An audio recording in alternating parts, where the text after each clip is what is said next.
The iron market of Valdris reeked of despair and copper coins. Seraphina pulled her 5-year-old daughter Lorelei closer as they navigated through the pressing crowd, avoiding the mud that had turned the square into a swamp after last night's storm. "Why are there so many people, Mama?" Lorelei whispered, her small fingers tightening around Seraphina's worn cloak.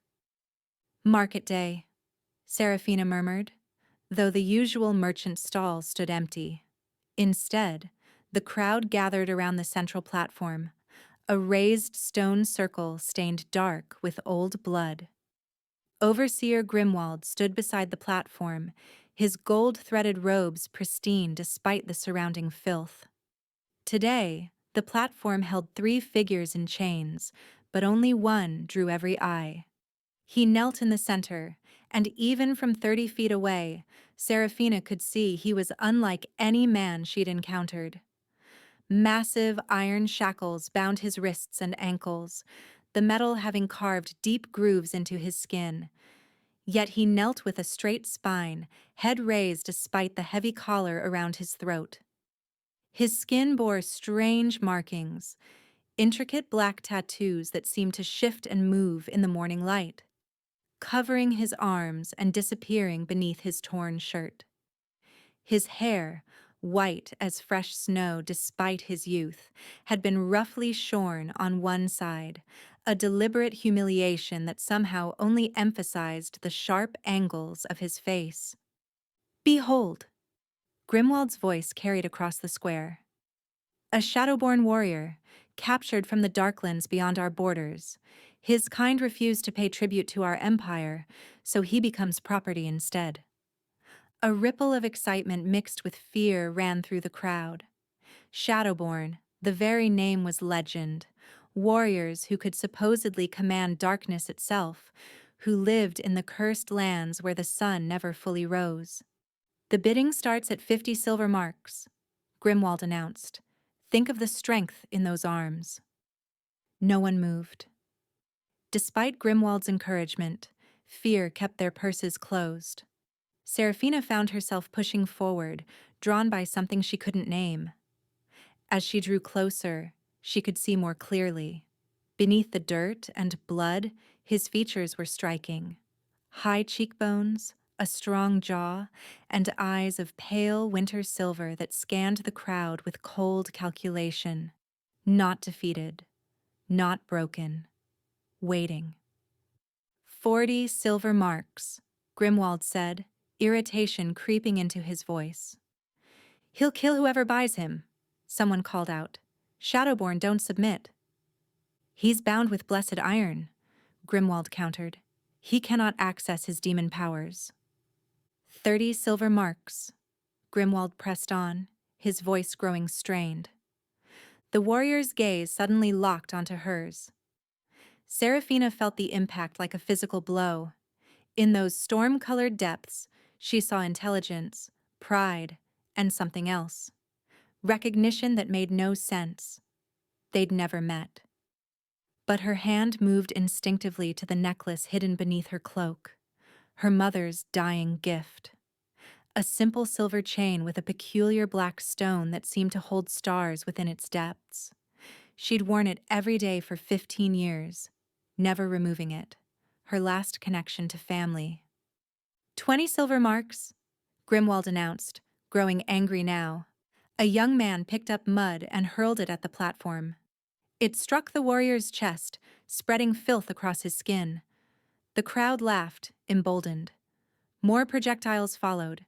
Rotted vegetables, stones. The Shadowborn didn't flinch, didn't lower his gaze, but Seraphina saw his jaw tighten as he maintained his dignity. 15 silver marks, Grimwald said desperately. Or he goes to the labor camps. The labor camps meant death within weeks. 10 silver marks, final offer before... Stop. The word left Seraphina's mouth before she could think. The crowd turned to stare, a nobody seamstress daring to speak at the iron market. Her hand was already pulling the chain over her head, the black stone catching the light as it emerged. "I offer this," Grimwald's eyes widened greedily. Where did you get that? It was my mother's. This is worth more than 10 silver, Grimwald said slowly, reaching for the necklace with eager fingers. Much more. Do you know what this stone is? I know it's all I have. The moment Grimwald's fingers touched the chain, the warrior moved. Despite the massive shackles, he lunged forward with inhuman speed. Kritara nex morthana, shavel nari tethra. The foreign words slammed into Seraphina's mind with their meaning, as clear as if spoken in her own tongue. Mine. She is mine. I claim her before all. Grimwald jerked back, nearly dropping the necklace. What did you— The warrior's eyes blazed brighter. He spoke again, this time in accented but clear common tongue. You wear the Star of Shadows. For 15 years it has been preparing your soul, marking you deeper with each touch. By offering it for my freedom, you invoke the mate bond law of my people. The crowd erupted in chaos. People stumbled backward, some making warding signs. But Seraphina couldn't move, caught in that winter storm gaze. That's impossible, she whispered. The stone called to me across realms. I am Calyx Night Whisper, war prince of the Shadow Court, and you are my destined mate. Mama! Lyralay's frightened voice broke through Seraphina's shock. Silence! Grimwald roared. Take your payment and your slave, woman. Get him out of my market. Calyx laughed, a dark, rich sound that shouldn't have been possible from someone so beaten. I am no slave. She has invoked the oldest law. Where she goes, I follow. Where I go, she is bound to follow. We are linked now. Grimwald cursed viciously but had no choice. The transaction was complete, witnessed by hundreds. He threw the keys at Seraphina's feet with disgust. As she unlocked Calyx's shackles with trembling hands, she felt something shift inside her. A warmth that wasn't her own. A presence brushing against the edges of her consciousness like silk against skin. What have you done to me? She asked. Nothing that wasn't already destined. The star chose you as worthy. Your act of compassion proved it correct. The bond will grow stronger with proximity and time. I don't understand any of this. He stood to his full height, towering over her. You will. But first, we must leave this place. Your overseer plans to send soldiers within the hour. How could you possibly know that? I can sense hostile intentions now that the blessed iron is weakening. My twin sister Nyxara leads our forces nearby. I allowed myself to be captured deliberately to find the Starbearer, to find you. Your sister? You have a twin? She commands our armies. She'll explain everything when we reach safety. He offered his hand, palm up in a gesture of trust. Please, time grows short. Against all logic, looking into those storm-silver eyes, Seraphina found herself believing him.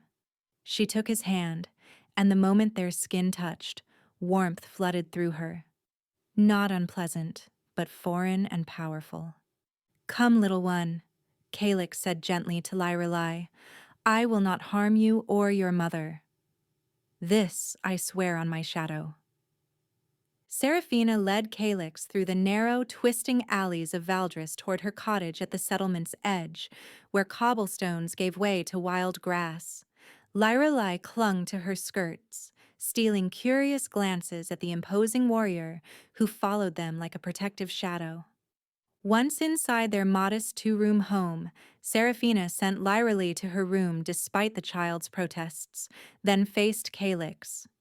Even hunched slightly beneath the low ceiling, he dominated the small space. The blessed iron is brittle against plain steel, she said, retrieving her sharp sewing shears. Hold still. She needed a stool to reach the collar at his throat. This close, his wild scent was overwhelming, pine forests, winter storms, and something anciently magical. Her fingers brushed his skin as she worked, and each touch sent unexpected sparks racing through her entire body. The collar cracked and fell away. Calyx drew in a deep breath, and the temperature in the room dropped noticeably. Shadows in the corners seemed to deepen and move, reaching toward him like old friends greeting their master. "Careful," she warned, working on his wrist shackles. "I would never harm my mate. I'm not your—" "The star has been preparing you," he interrupted gently. "Each time you touched it over 15 years, it marked your soul deeper, awakening what lay dormant. Your mother knew this would happen." "My mother was a simple seamstress." "Your mother was Princess Morwen's younger sister, fled to the human realm for love." The last shackle fell, and shadows immediately wrapped around him, healing his wounds with visible speed. "You're half Shadowborn royalty." "That's impossible. I've lived in sunlight my whole life." "Half-bloods can tolerate sunlight. The star awakens dormant blood when destiny calls." He stepped closer, and she had nowhere to retreat. "When you offered it for my freedom, what did you feel?"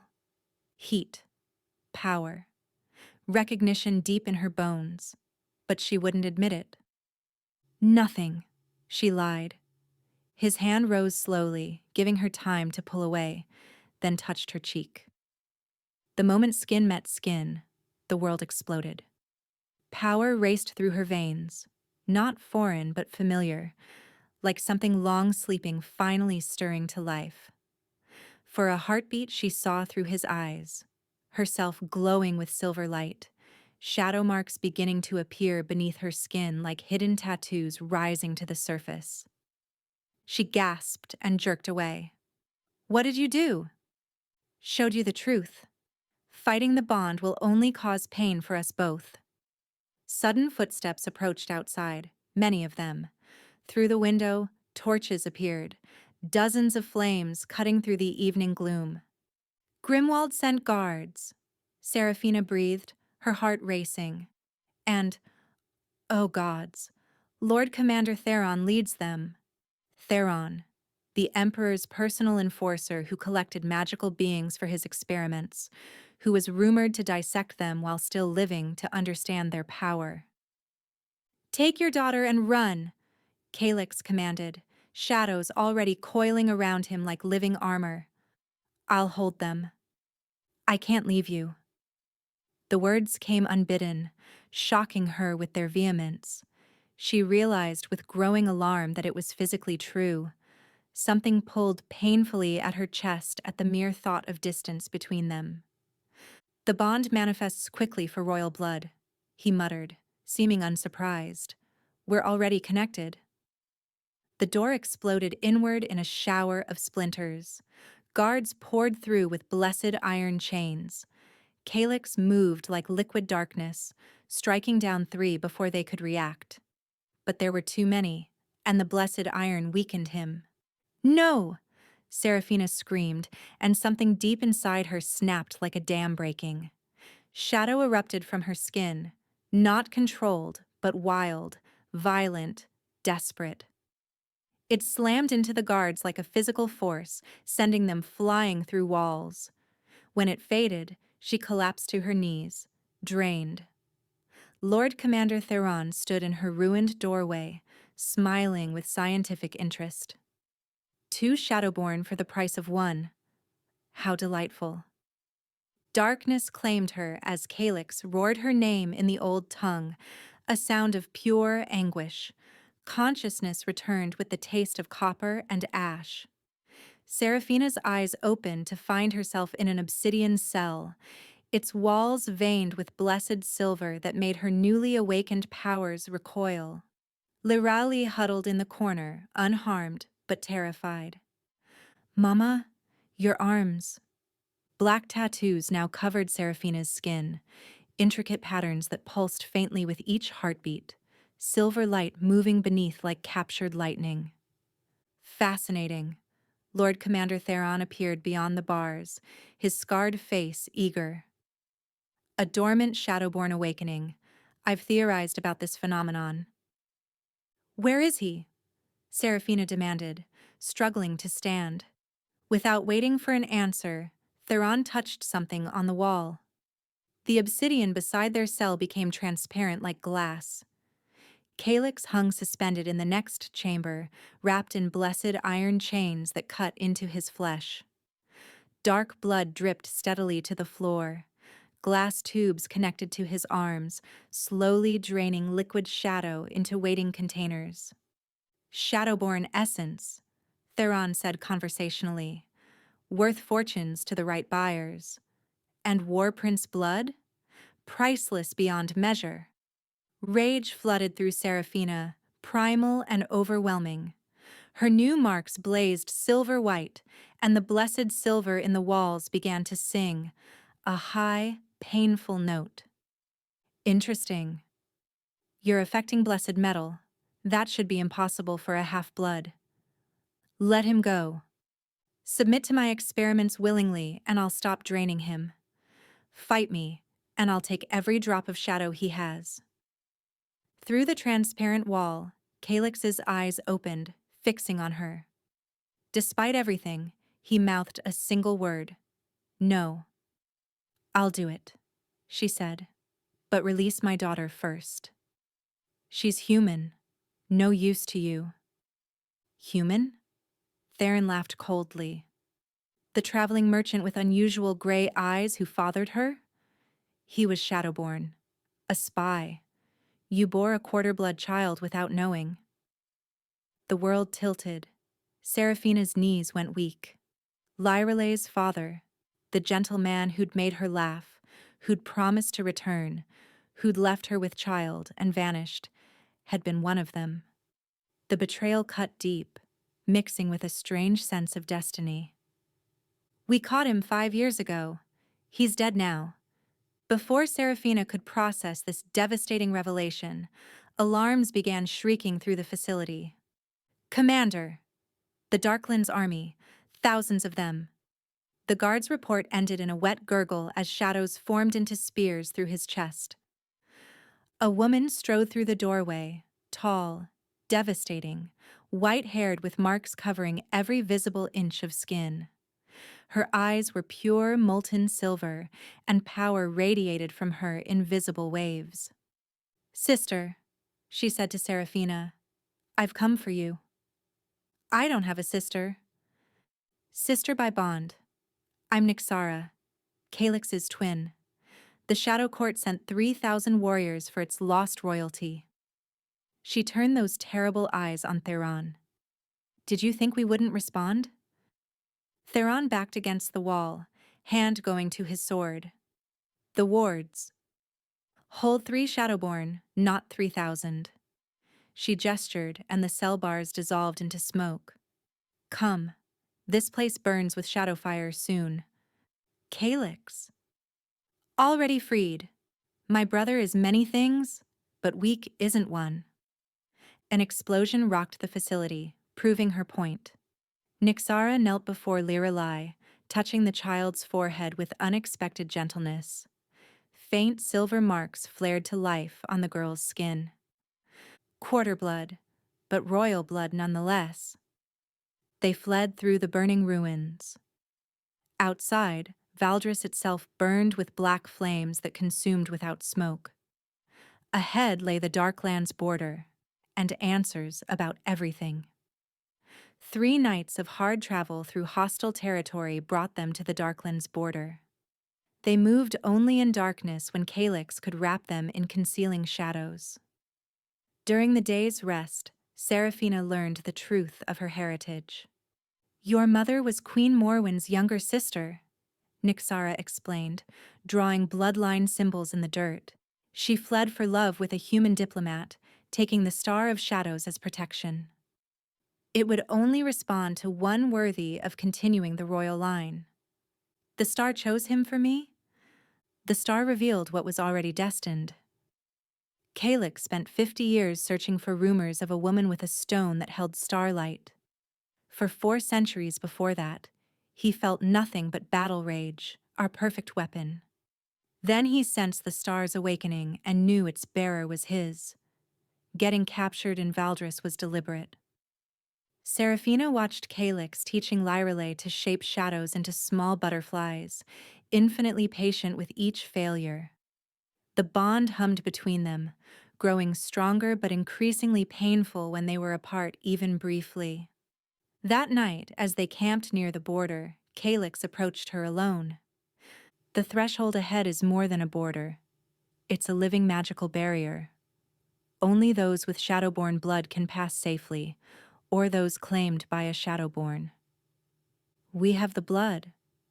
Yours is still awakening, unstable, and quarter-bloods like Leirali sometimes can't cross at all.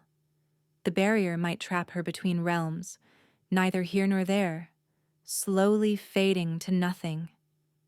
Her heart clenched painfully. There must be another way. There is. Complete the mate bond fully. Then you'd both pass under my protection, recognized as mine by the old magic. Complete how? His hand cupped her cheek, thumb tracing her cheekbone with surprising tenderness. A blood exchange, a marking, a joining of souls through the shadow realm. It's intimate, irreversible, binding us forever. I barely know you. Your soul knows mine. Every dream you've had since touching the star. Every moment our shadows reach for each other. We're already connected. She couldn't deny it. The dreams had been vivid. His memories bleeding into hers. His childhood in the shadow court. The moment he'd sensed the star awakening. The certainty that its bearer was his destiny. If I refuse? Pain flickered across his features before he could hide it. Then we find another way, whatever the cost. Shouts erupted from where Nixara kept watch. Imperial soldiers had found them, dozens armed with blessed iron weapons. Go! Nixara shouted, shadows already rising around her. The threshold is just ahead. I'll hold them. Calyx grabbed Lyrelai, wrapping protective shadows around the child, and ran with Seraphina through the dark forest. The threshold appeared suddenly, a wall of liquid darkness rising from earth to sky, rippling with primordial power. Seraphina touched it, and agony lanced through every nerve. The barrier recognized her blood but found it wanting. Too diluted, too human still. She jerked back, crying out. More soldiers burst through the trees. Calyx set Lyrelai down gently and turned to face them, but there were too many. The bond, he said urgently. We must complete it now. An arrow struck his shoulder, blessed iron searing through shadow armor. He staggered but remained standing. Do it, Seraphina said. Calyx pulled her against him, shadows wrapping around them in an impenetrable cocoon. His teeth found her throat, directly over the pulse. Pain and pleasure crashed through her as shadow poured from him into her, rewriting her very essence at the deepest level. Her weak human blood strengthened, transforming into something timeless. Now you, he gasped against her throat. Pure instinct guided her. Her teeth, now sharper, found his throat and bit deep. His blood tasted of starlight and storms, of eternity itself. The bond exploded into true completion. She saw his soul laid bare, his love that began the moment he'd sensed the star, his desperate hope during the auction, his agony when she was in danger, his wonder when she'd freed him. And he saw her loneliness, her strength, her fierce love for Lirali, and her growing, undeniable love for him. They burst from their shadow cocoon to find soldiers surrounding them. Seraphina raised her hand, and shadows responded like eager servants. A wave of pure darkness sent the soldiers flying. Lyrelai, hold tight to me. Together they approached the threshold. This time, the barrier parted like silk. The completed bond wrapped around all three, Calix's claim extending to the child Seraphina loved. They tumbled through into eternal twilight where shadows danced freely. Behind them, the threshold sealed completely. Nixara stumbled through moments later, wounded but grinning. "Welcome to the Darklands, cousin." The completed bond was overwhelming. Seraphina could feel everything Calix felt, every thought and emotion. And beneath it, the land itself seemed to recognize her, shadows gathering at her feet in supplication. "The Shadow Court recognizes its lost princess," Nixara said softly. "Welcome home."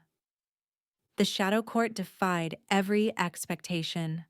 A city of black crystal and captive starlight where buildings seemed to grow from the earth itself and bridges were made of solid shadow. Eternal twilight bathed everything in silver and purple hues, and the air thrummed with primordial magic. But the beauty couldn't mask the tension. Shadowborns stopped to stare as they passed, whispers following in their wake. Lost princess, human raised, the war prince's chosen. The palace rose from the city's heart like a mountain of black glass, its spires disappearing into purple clouds. As they approached, Seraphina's marks began to burn with recognition. "Something's calling me," she whispered, pressing a hand to her chest.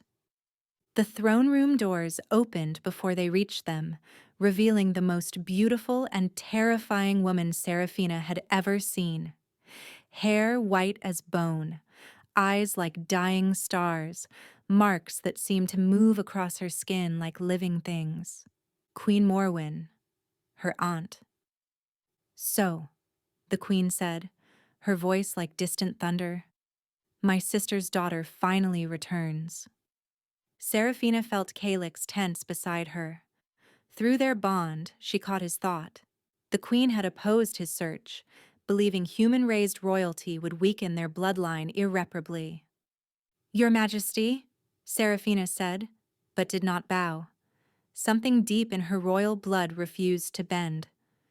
"You have her pride, at least." The queen descended the obsidian steps. "But pride alone doesn't make you worthy of your heritage." "I don't want your crown." "No?" "The shadows sing your name, child. Every stone in this palace recognizes you. You're my sister's daughter, my only heir by blood." "Nixara is your daughter."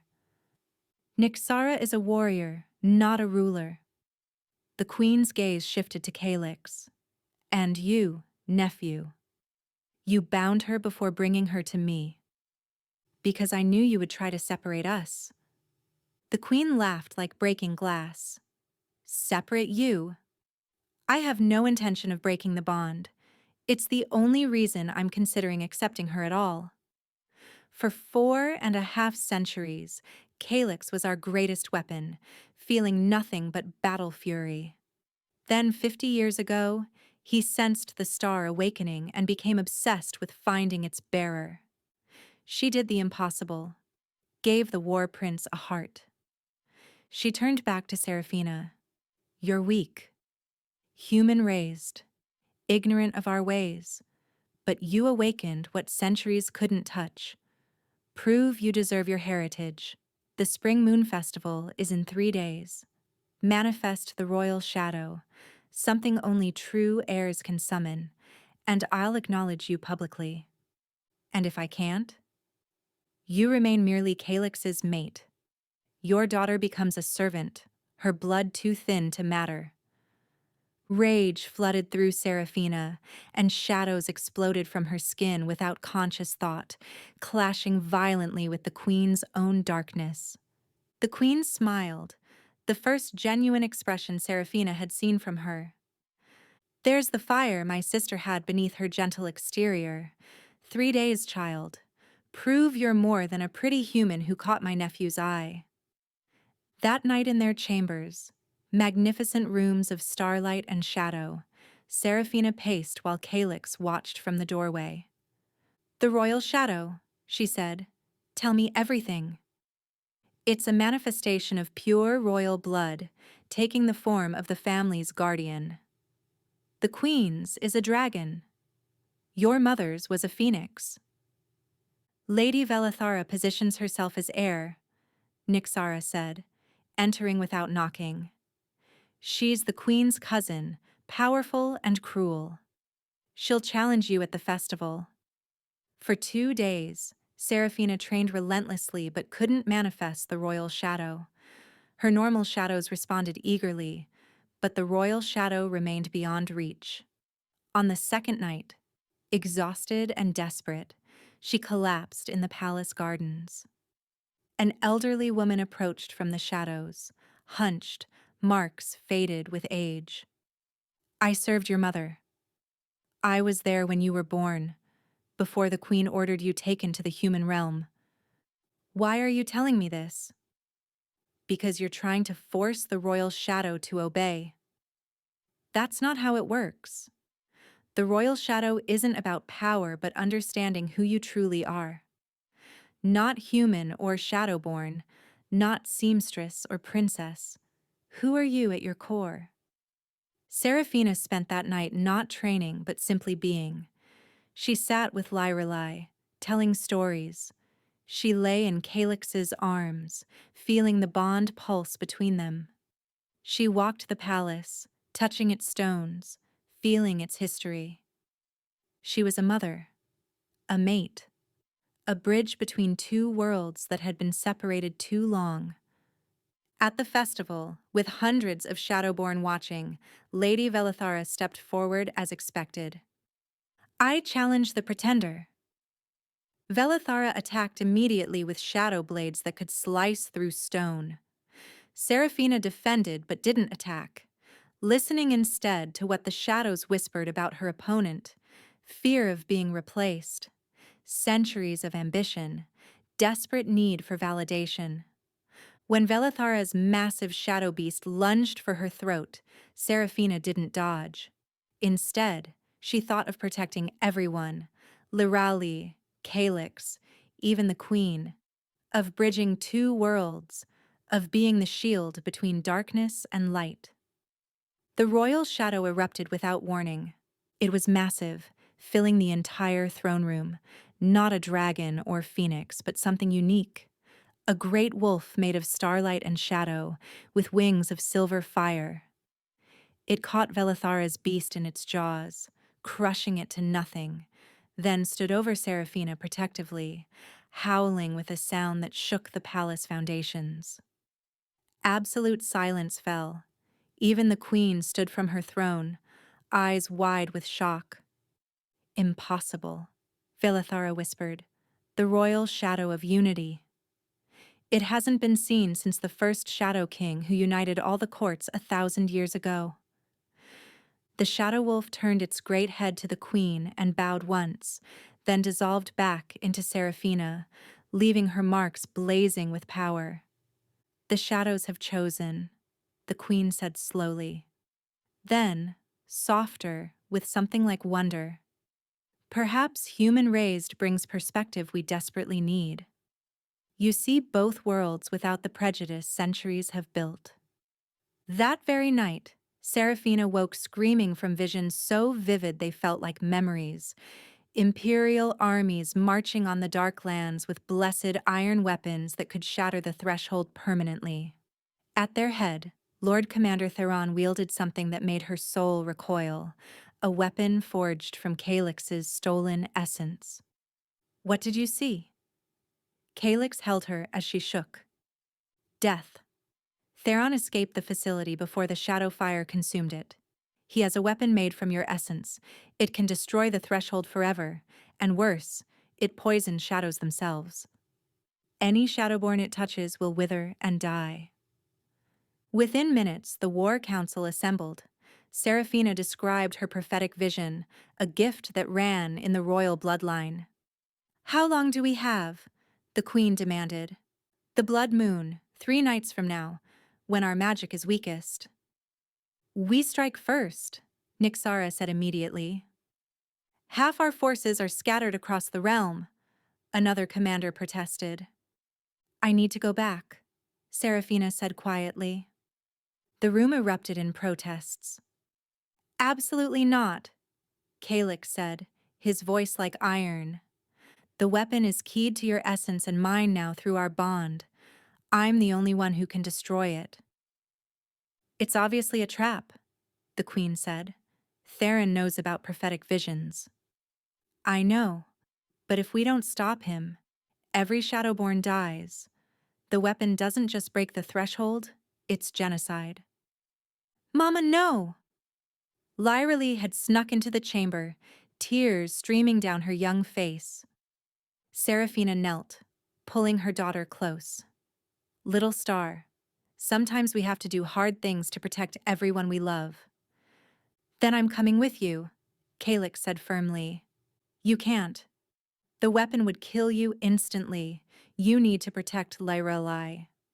She touched his face through their bond, sending all her love. Promise me. His anguish nearly shattered her resolve, but she held firm. There is the sundering ritual, the Queen said finally. Everyone gasped in horror. That's forbidden, Nyxara protested. It hasn't been done in 1,000 years. What's the sundering? A temporary severing of the mate bond. You'd become fully human again for one day. The weapon wouldn't recognize your shadow nature. No. Kalix's voice was deadly. Sundering can become permanent if not restored within 24 hours. And if she dies while sundered, I die too. Better than watching our entire people die, Serafina said. Do it. The ritual was beyond agony. In the palace's deepest chamber, surrounded by runes older than memory, the Queen spoke words that predated the kingdom itself. Serafina felt the bond, that warm, constant presence, being torn from her soul strand by agonizing strand. Kalix collapsed, blood running from his eyes as he fought not to scream. Serafina bit through her lip, tasting copper as her world went cold and empty. When it was done, she felt hollow. The shadows no longer answered her call. Her marks had faded to barely visible scars. 24 hours, the Queen warned. If the bond isn't restored by then, it's gone forever. Serafina left before dawn, unable to bear Kalix's empty gaze or Lyrelai's desperate tears. The hard ride back took most of her precious time. She reached Theron's new laboratory as the blood moon began to rise, painting the world crimson. Guards looked for Shadowborn, not a simple human woman. She slipped past them using a seamstress's patience. The weapon sat exactly where her vision had shown, a crystallized mass of corrupted shadow essence, pulsing with sickly light. I knew you'd come. Theron emerged from the shadows, haggard and obsessed. You're human again. You actually severed the bond. How delightfully foolish. I came to make a deal. My humanity for my daughter's safety. Your blood, even human, carries traces of royal shadow. It will perfect my weapon. He grabbed her arm, dragging her toward the crystal. Your sacrifice heralds a new age, humanity's dominance over darkness. He pressed her hand to the crystal. Agony shot through her, but something else happened too. Deep inside, beneath the sundering, a spark remained. Not the mate bond, but something else. The star of shadows had marked her soul permanently during 15 years of wearing. That mark was hers alone. The spark recognized Kalix's essence in the weapon and blazed with protective rage. Serafina began to glow, not with shadow, but with pure starlight. The human side of her heritage, enhanced by the star's prolonged touch. Light and shadow couldn't coexist in the corrupted weapon. Cracks spread like a spider's web. No! Theron tried pulling her away, but she held on with desperate strength.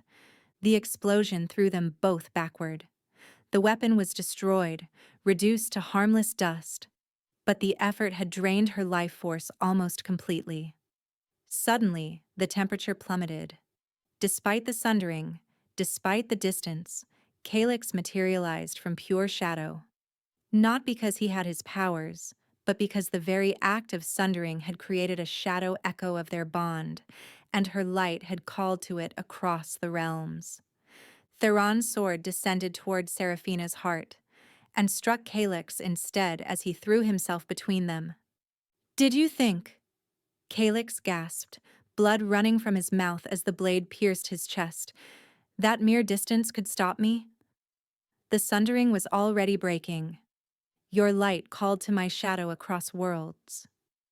He collapsed beside her. The bond slammed back into place with devastating force, bringing his pain and love in equal measure. They were both dying, their blood mixing on the cold stone. But that mixing blood, royal shadow and star-enhanced humanity, created something unprecedented. The air shimmered. A figure materialized, translucent at first, then solidifying. A woman with Seraphina's features but timeless eyes, wearing robes woven from night itself. "My daughter," the first Shadow Queen said, "you've done what I once did, united shadow and starlight. Humans forgot I was once like them. The first Shadowborn were not born but made, transformed by choosing to embrace both darkness and light." "Save him," Seraphina whispered. "I cannot save. But I can transform. You'll become eternal guardians of the balance, walking between realms forever. Your daughter will inherit both kingdoms when she comes of age." "Yes," Seraphina said without hesitation. The transformation was gentle this time, a reweaving of existence itself. They dissolved and reformed, essence mixing with the twilight between day and night. They stood whole but fundamentally altered. Seraphina's marks now contained actual stars, points of light within darkness. Calyx's eyes held gold mixed with silver. The first queen turned to Theron. "You'll serve those you tried to destroy." A century of service to the Shadow Court. She touched his forehead, and shadow marks of servitude appeared. His eyes dulled with magical compliance. "Tell the Empire the war ends before it begins." News spread across both realms like wildfire. The lost princess who'd returned as something entirely new, neither fully human nor shadowborn, but perfectly both.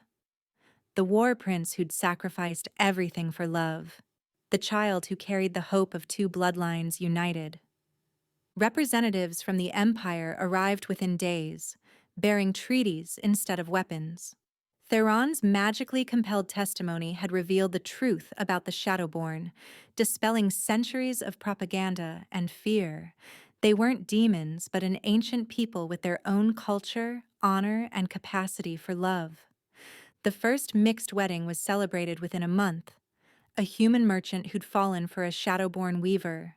Then another, and another. The threshold was modified, allowing approved passage between realms. Trade routes opened, cultural exchanges began. But not all accepted this new unity. The Northern Shadow Court, ruled by King Malthorn the Cruel, declared Seraphina and Calyx abominations to natural order. He marshaled his considerable forces, preparing to cleanse the tainted bloodline. "Let them come," Nyxara said, now general of their combined forces. "We have something they lack." When Malthorn's armies attacked, they faced not just Shadowborn but humans fighting alongside them, Imperial mages channeling starlight while Shadow warriors wove darkness. Seraphina and Calyx stood at the vanguard, wielding powers that shouldn't exist, shadowlight that could burn and heal simultaneously. The battle raged for 3 days. On the final night, as another blood moon rose, Malthorn himself challenged Seraphina to single combat. "You pollute our pure blood," he snarled, shadows forming massive claws. "I enhance it," she replied calmly. The fight was brief, but decisive. When Malthorn tried to drain her shadows, her starlight burned him. When he tried overwhelming her with pure darkness, she embraced and transformed it into something new. She didn't kill him. Instead, she bound him as the first queen had bound Theron, forcing him to see the beauty in unity, the strength in diversity. You'll serve as ambassador to the human realm. Learn what I learned. We're stronger together. The other shadow courts fell in line after that, not through force but through example. They saw prosperity in cooperation, strength in diversity, hope in unity. Before fully abdicating her throne, Queen Morwen pulled Seraphina aside one evening as they watched the first mixed children playing in the palace courtyard. "I was wrong," she admitted, words that had never before passed her lips. "I thought human blood would weaken us. Instead, you've shown it completes us." My sister knew this truth. She fled not from shame, but to plant seeds of change, giving you the star, knowing it would call to Calyx, knowing you would bridge our worlds. She played a game of centuries and won. She never told me. She couldn't. The time wasn't right then, but she loved you enough to trust you with destiny itself. Years flowed like water.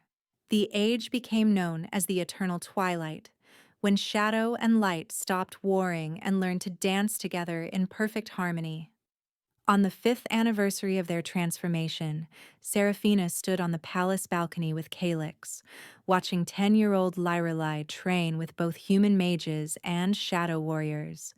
Her quarter-blood heritage had strengthened through proximity to her transformed parents, making her nearly as powerful as a half-blood. "Do you regret it?"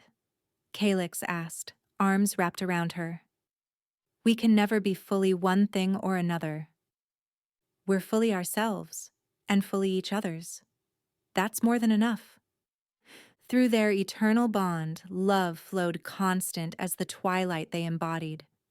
They had paid unexpected prices, gained unimaginable powers, built an impossible world. The Spring Moon Festival had evolved into a celebration of unity, no longer purely shadowborn, but shared between realms. Below them, the great courtyard filled with mixed families, former enemies now friends, children who would never know the hatred that once divided their peoples. Lirali looked up at her parents and waved, her marks glowing with inherited power and pride. Soon she would be ready to rule, not just the Shadow Court, but both realms united. The first truly mixed-blood ruler, raised in both worlds, understanding both peoples, bridging what had once seemed an impossible divide. "She'll be magnificent," Calyx said, pride evident in his voice. "She already is," Seraphina replied, watching their daughter laugh with her mixed group of friends.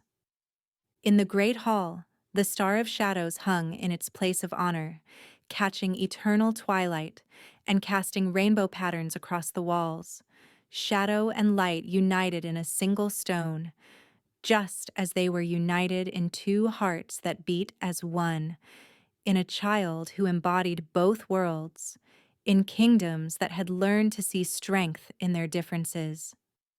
The seamstress who'd offered her last treasure, the prince who'd searched for 50 years, the bond that bridged two worlds, the eternal twilight that would last forever. As laughter echoed through both realms, as former barriers became bridges, as impossible love became eternal truth, the world itself seemed to whisper the lesson learned through sacrifice and love. Unity isn't the absence of difference but the celebration of it. Love conquers all, even ancient hatred, especially ancient hatred, when it learns to see the beauty in what once seemed foreign. Storm clouds gathered on the horizon, not threats, but promises of rain to nourish both realms equally.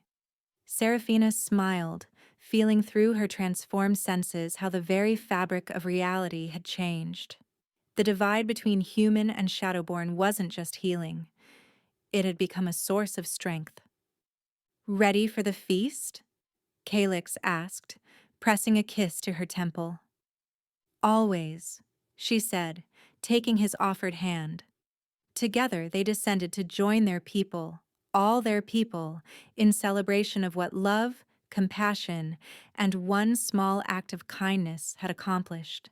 A seamstress's necklace had changed the world, proving that sometimes the smallest gestures create the largest ripples, and that love, true love, really can conquer all.